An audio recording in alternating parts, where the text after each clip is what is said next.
चलो इस क्वेश्चन को अच्छे से देखते हैं। इसमें हमसे पूछा गया है कि नाजल हेयर यानी नाक के बाल का आखिर किसी सेपरेशन प्रोसेस से क्या रिलेशन है। ये एक बहुत ही इंटरेस्टिंग क्वेश्चन है क्योंकि ये हमारी अपनी बॉडी से रिलेटेड है। तो हमें बेसिकली दो चीज़ों पर फोकस करना है। एक तो नेज़ल हेयर का फंक्शन क्या है, और दूसरा कि आखिर ये कौन सा साइंटिफिक सेपरेशन प्रोसेस है जिससे हम इसको रिलेट कर सकते हैं। चलिए इसको एक सिंपल एग्जाम्पल से समझते हैं। इसको आसानी से समझने के लिए एक बहुत ही सिंपल डेली लाइफ का एग्जाम्पल लेते हैं। सोचो चाय की छलनी का। जब हम चाय छानते हैं तो हम क्या ऑब्जर्व करते हैं? सिंपल है ना? जो चाय पत्ती है वो छलनी में ऊपर रह जाती है और जो लिक्विड चाय है वो कप में आ जाती है। तो ये जो प्रोसेस है जिसमें हमने सॉलिड चाय पत्ती को लिक्विड चाय से सेपरेट किया, इस प्रोसेस का एक अहम साइंटिफिक नाम है और वो है फिल्ट्रेशन। हाँ, और देखो एग्जाम के लिए ये डेफिनेशन बहुत इंपॉर्टेंट है। इसको अच्छे से याद कर लेना क्योंकि यही वो की टर्म है जिसके आसपास हमारा पूरा आंसर बनेगा। बेसिकली हो क्या रहा है? छलनी एक फिल्टर की तरह काम कर रही है। उसके जो छोटे छोटे होल्स हैं वो लिक्विड यानी चाय को तो पास होने देते हैं, लेकिन जो बड़े सॉलिड पार्टिकल्स हैं जैसे कि चाय पत्ती, उनको रोक लेते हैं। और यही फिल्ट्रेशन का मेन प्रिंसिपल है। सिंपल, एक चीज पास हो जाती है और दूसरी रुक जाती है। तो अब सोचो, क्या हमारी बॉडी के अंदर भी ऐसा ही कोई नेचुरल फिल्टर सिस्टम हो सकता है? बिल्कुल है, और यही तो इस क्वेश्चन का सीक्रेट है। चलो अब देखते हैं कि ये छलनी वाला एग्जाम्पल हमारी नाक से कैसे कनेक्ट होता है। अब जरा इस स्लाइड को ध्यान से ऑब्जर्व करो। हम कंपेयर करते हैं। देखो जैसे छलनी में एक मैश होता है वैसे ही हमारी नाक में क्या होते हैं? नेसल हेयर। ठीक है।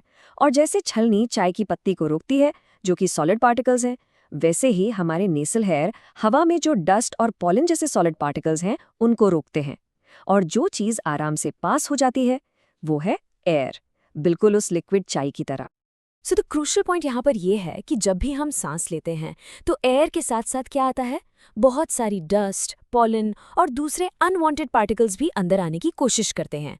तो हमारे नेजल हेयर्स क्या करते हैं? ये इन सभी चीज़ों को आगे हमारे लंग्स तक जाने से रोक लेते हैं। सो यू सी, ये हमारी बॉडी का फर्स्ट लाइन ऑफ डिफेंस है। और हाँ, इस प्रोसेस में नेज़ल हेयर अकेले काम नहीं करते, उनका एक पार्टनर भी है। हमारी नाक में जो म्यूकस प्रेजेंट होता है ना, थोड़ा सा स्टिकी चिपचिपा सा लिक्विड, वो भी इन पार्टिकल्स को अपने ऊपर चिपका लेता है, उन्हें ट्रैप कर लेता है। इससे क्या होता है? हवा और अच्छे से साफ होकर आगे जाती है। तो बेसिकली नेज़ल हेयर और म्यूकस मिलकर एक टीम की तरह काम करते हैं।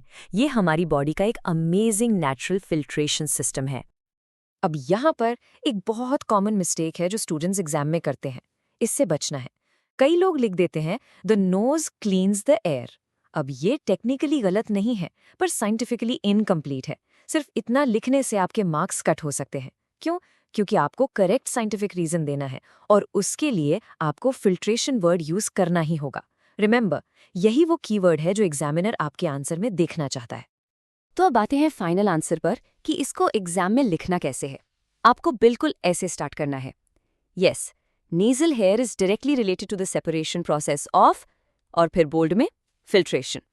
फिर एक्सप्लेन करना है कि ये एक नेचुरल फिल्टर या सीव की तरह एक्ट करते हैं जो इनहेल्ड एयर में से डस्ट पार्टिकल्स को सेपरेट करते हैं और उन्हें हमारे लंग्स में एंटर करने से प्रिवेंट करते हैं। बिलीव मी, इस तरह से लिखने पर आपको पूरे मार्क्स मिलेंगे।